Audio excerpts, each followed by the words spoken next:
So Brian, congratulations on Saturday night. A really good performance. How are you feeling? Yeah, feeling great. It was a dominant performance in my opinion. I felt really good in there, and I'm relatively injury free. So I'm looking forward to what's next. It was a really good performance, but it came out afterwards, and you mentioned in the cage that you damaged your foot. Is it a broken foot? Have you found it the extent of the damage? No, it's not broken. That was probably my fault. I went up to John McCarthy after, and I had said that I had hurt my foot. He had heard broke foot. So he that's what he commentated. But no, it's not a broken foot. I knew it was. Well, I didn't know at the time, but I knew I had damaged it, but I didn't know to what extent. But it's feeling pretty good. It did impact the fight slightly, but not too much. My foot, I felt like I could use my footwork a lot still, but the actual impact of the leg kicks, I had to kind of pull back on them a little bit. But it's quite good now, so I'm ready to get back to training next week and continue to form. Those calf kicks really worked a dream for you, and obviously the opponent kind of last minute. Were you always going to use those calf kicks, regardless of who you're going to face? Because obviously you were planning to fight Jared for a long time. Yeah, well, look at. I think that kind of goes to show where I'm at in my career right now. You look at my last fight; it was the most glaring weakness that I had in my game was receiving kicks. So rather than just trying to work on addressing that issue, I did. But I also said, okay, let's use this to my advantage here. Let's use this to my favor. And I threw tens of thousands of kicks since last November. I locked myself into my home gym and would throw hundreds of kicks at a time. And, it played out very well in sparring. And I decided to use that in this fight. The guy who I fought, he was preparing for a fight, but he hadn't fought in, I think it was almost coming up to 2 years. So I was thinking to myself that I didn't think his calf or his peroneal might be too well conditioned. So that was an aim of mine in that fight. And I know there was a bit of kind of confusion in the few days leading up to the fight. Obviously, Jared pulled out. Could you talk about what that was like for you? Was it any way unsettling, or did you have any concerns at all in the days leading up to when you arrived in LA? Yeah, it was a mad one, I must say, because I arrived at the hotel. So I had a huge long flight flying by myself, and I arrived at the hotel. And as I had just put my key card in, and I hadn't even turned on the lights in the hotel room when my WhatsApps started coming in, because I just connected to the Wi-Fi on the way up in the lobby.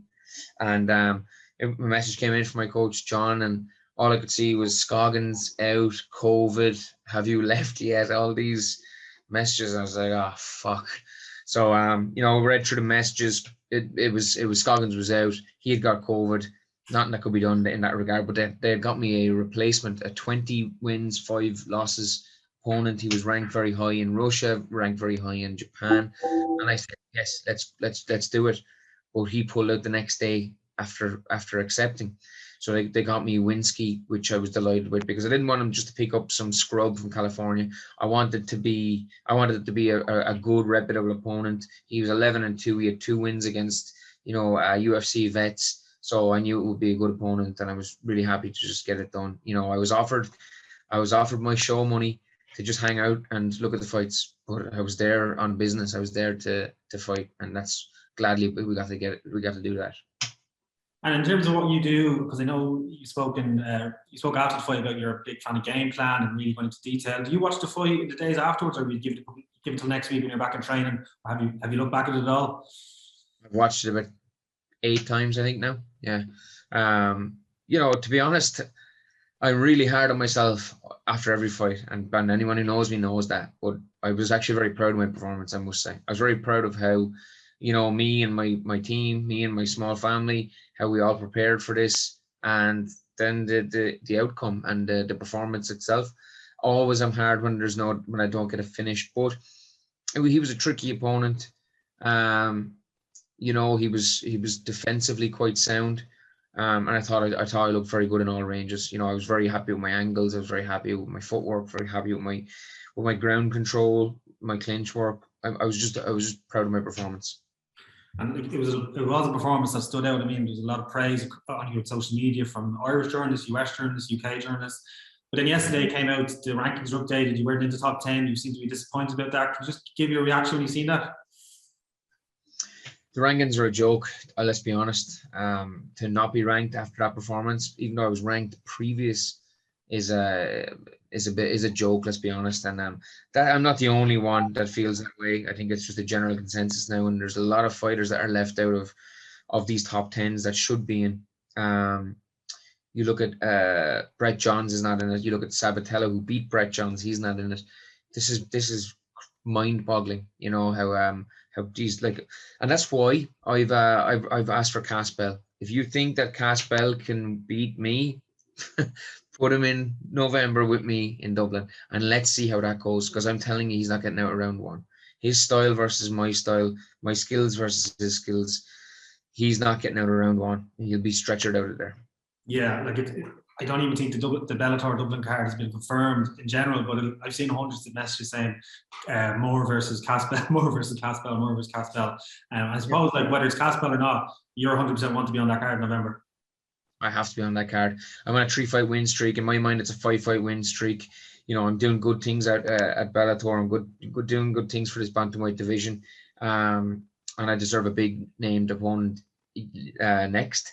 So give me a big name opponent, or give me Caspel, because if you think he's better than me, let me prove you wrong, and I will. You know what I mean? And a lot of people are saying that I should be looking way past him, that I should be looking into the top 5, and I do agree. But you know, if you're not going to give me a big name, give me him, because you know he's in your top 10. And just a word on the night as well, your teammate Kiefer, unfortunately, he wasn't successful. A really tough opponent, Geordie Carricannon. What did you think? Have you watched that fight? I know it was straight after you, but did you watch it with you afterwards? Yeah, I didn't do any media until I seen that fight. Me and Kiefer, you know, I'm a proud Irishman, so I felt like we were going to battle together, and you know, it was important that I seen that fight, and that you know, I was able to give my support. But hats off to Kiefer. I was been in that situation before, stepping in against, you know, guys that have 3 times him or the fights, or 4 times, whatever it may be. You know, I spoke to him at length about this. I love Kiefer. You can see I love his fighting style, but I just love him as a person. He's such a unique, positive guy. Just have nothing but love for him, and he will bounce back hard from this. Even before we look into the future, just look at what he done. He took on Georgie, who's a vet, who defines the word vet, and Kiefer, with not even 10 fights on his record, steps in no problem and chases that fight. Kiefer could have easily fought a 6-0 guy or a 5-1 or whatever it may be. He didn't. He chose to go after Georgie. He chose to go after the jugular. He looked really good in there until Georgie made a nice adjustment from experience, and unfortunately didn't go Kiefer's way. But he'll bounce back hard. I'm just certain of it. What did you think of the main event? Obviously, AJ and McKee, so you know well. It was a great event in general, wasn't it? Yeah, man, I've nothing but respect for AJ and Pitbull, you know, and going into that fight, you know, everyone was asking who's going to win, and I couldn't really pick a winner. I thought, you know, AJ's athleticism versus Pitbull's fight IQ, that was what was going to come down to, but it was actually a beautiful trap that AJ left. I spoke to Pitbull briefly before the fight, and he was admiring how I had fought AJ, and I thought he would fight AJ quite similar, would throwing a lot of right hands, moving to the outside foot position against the southpaw, staying away from the kicking range. But he actually made a very critical mistake in biting on that 2 and letting that high kick come up, and that's what really took him out. You know what I mean? Whatever, he was gone before the guillotine. Let's put it that way. But hats off to AJ, who done a phenomenal job against one of the best pound-for-pound fighters in the world, and hats off to Pitbull for holding that crown for so long. Just after the event, I watched your press conference, and it was mostly US journalists, and they were kind of asking what you're going to do after. You mentioned you're going to Santa Monica to eat some ice cream. I think you said the phrase, "I'm a complete culture." I don't think anyone would understood what you were talking about, but did you enjoy your 24 hours in Santa Monica? Oh man, we had a great time. I went to like a toy shop for a couple of hours we got a big breakfast because we were dieting so hard in the lead up to it. We were always looking at these delicious breakfasts that were coming out every day in the hotel. So we enjoyed like about 3 or 4 different breakfasts. Then we went to a toy shop, spent a couple of hours, just got a lot of stuff for the kids, and then we went to Santa Monica, and man, it was just so cool. Santa Monica is a beautiful place. The food was unbelievable. We'd cleared out of Mexican. We had sushi. We just enjoyed the shit of it. We went to Ben and Jerry's. We were in our element, you know what I mean? We're enjoying the good weather, and yeah, it was good, but it's great to be home. Nothing beats home, and like just be able to drive in the gate there and the kids wait, and it was I love it. I absolutely love it. You know what I mean? So it's great traveling, great fighting, but nothing beats home.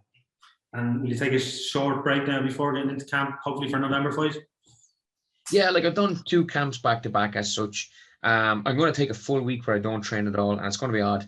And the week is nearly up now, so I'll get back on it next week. But I will go back in camp as such in September. I'm not actually going to be traveling up and down to Dublin for August. We have a lot of little trips planned with the family. The kids were on, we have a couple of little staycations as such. It's actually 3 little staycations coming up in August alone. We're going to chill. We're going to enjoy time, and then, it's nose to the grindstone as such. Then for all the way in the lead up to November. Perfect. Well, Brian, enjoy the break, and hopefully speak to you soon. Thanks very much, Nathan. Cheers, man.